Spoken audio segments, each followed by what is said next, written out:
From rivers that have crested and overflowing to semis that are overturned on the interstate, and still more rain. Still more rain. It's pretty steady. We're not getting as many of the downpours, but Sean, it doesn't matter. Everything's so wet, so even steady rain causes problems.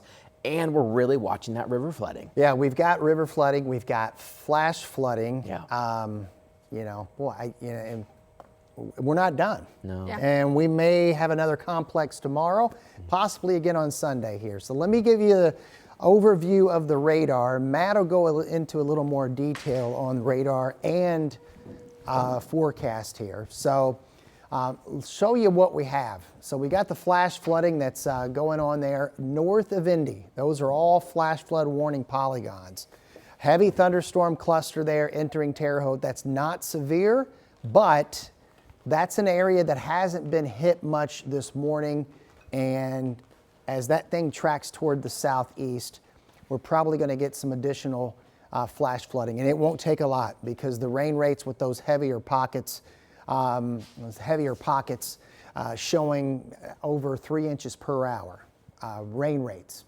Doesn't mean it's going to sit over your 400 hour, but they add up very quickly. Now, the area that's been hit hardest this morning, radar indicated, and some ground truth to this as well, the northern half of Hamilton County, the southern half of Tipton County, parts of Madison, and parts of Clinton County. That purple shade, 4 to locally 6 inches of rainfall in the last 6 hours. And that's why we've got the travel advisory. So, in a whole bunch of road closures in this zone here. Flash flood, we have all kinds of flash flood warnings, but this one in particular has what we call the considerable tag. So some life-threatening conditions if you do venture out in this.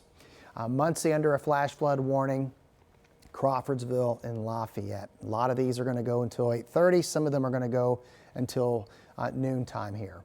And this is what's happened in the last 6 hours. If there's a little saving grace, it's that the east central part of the state that had the 1,000-year flood earlier, just a couple of days ago, and these are the estimated rain totals through the week, didn't get the heaviest, and that's, again, a little saving grace, but it doesn't mean that we're not having problems this morning, because we definitely are. So there's the heavy rain footprint from this week, so it's no shock that we've got all of these rivers that are in flood warning right now, in addition to the flash. So we have two types of flooding, as we've been trying to stress. We have the flash flood warnings in red, and then all of the rivers. Flash flooding goes up quicker and goes down faster, and rivers are just the opposite. It takes a little bit longer to go up. Unfortunately, in some cases, it takes longer to go down. I will tell you that Whitewater over in Fayette County is now down to minor flood stage. Big Blues in moderate, Flat Rock, Driftwood there, both of those gauges are in moderate floods. Those will be cresting tomorrow morning, tomorrow afternoon.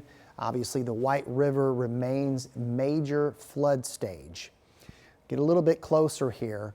So Muncie has crested, White River there is going down. Anderson is in the process of cresting. And because we've added new rain from this morning, that crest is basically a work in progress. And I'll show you the hydrograph here in a moment. New from yesterday evening is that Fortville is, Fall Creek there, Fall Creek River is cresting at major flood stage there. And then, and we'll update these because the new forecast will have to take into account the rain that's happened this morning. But Noblesville, White River, cresting 2 p.m. tomorrow, moderate. 82nd Street, moderate. And then Raymond Street right now is in the minor category here. All of those are subject to change. I mentioned Fortville. So major flood stage is at 10 feet. It is nearly 11 feet. It's in the process of cresting and starting to go down here. This is the White River at Anderson. So this remains over 5 feet above major flood stage. That's why the evacuations will continue that have happened, Ella Rhodes is there monitoring this morning, and we're at 24.93. That is a record. The old record was 23.6. So this is now the new benchmark for that particular gauge.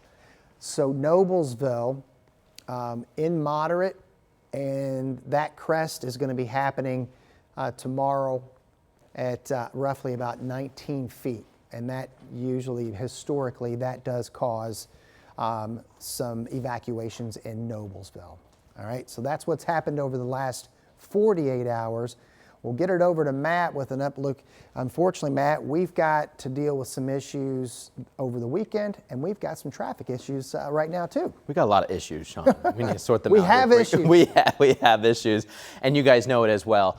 I want to start real quick with this camera view. This is 65. And you're looking south, but this is the northbound direction. These headlights going northbound by 38th Street. So you're just north of downtown. The backup now extends all the way to downtown. I'm going to have an update on that in just a few minutes in traffic.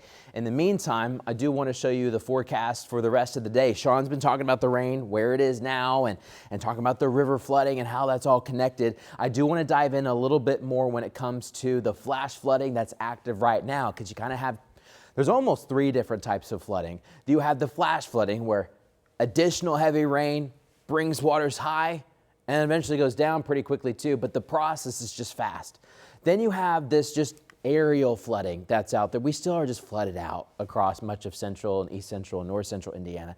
And then of course you have the river flooding, and that's on a completely different time scale. Sean was explaining that.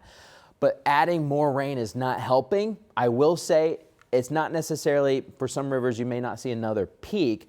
It may just slow down the rate of how it is going down. So just slowing that process, which is not great either. So you're looking at max Doppler, live Doppler 13, and we have flash flood warnings from state line to state line. And there is more rain coming in from the west. There's actually some really good downpours crossing the Wabash right now. A little concerned about these. They're not necessarily heading into the flash flood zone that we have that's generally north of Indy. This and these, there's more of them. This one is headed more towards Indianapolis and just south of Indianapolis. So I'm going to keep a very close eye around Brazil and Greencastle, and I'll time that out in a moment. I do want to go wide though for a second and show you there's way more rain out west. Not all of this is going to come at us. Some of this will fall apart, but we have a string. You could follow this trail. It's a string of flash flood warnings all the way to the Mississippi River this morning. Steady rain though over Indy. We don't have as many of the downpours right now over Indiana, but that may change with some of these. And there's some extra lightning with those cells that are crossing just north of Terre Haute for now.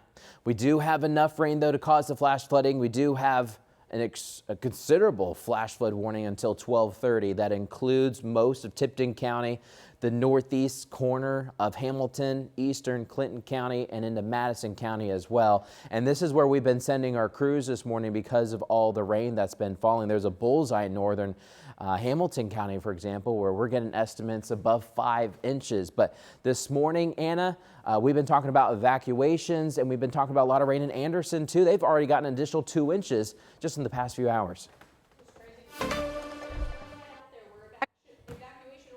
Been issued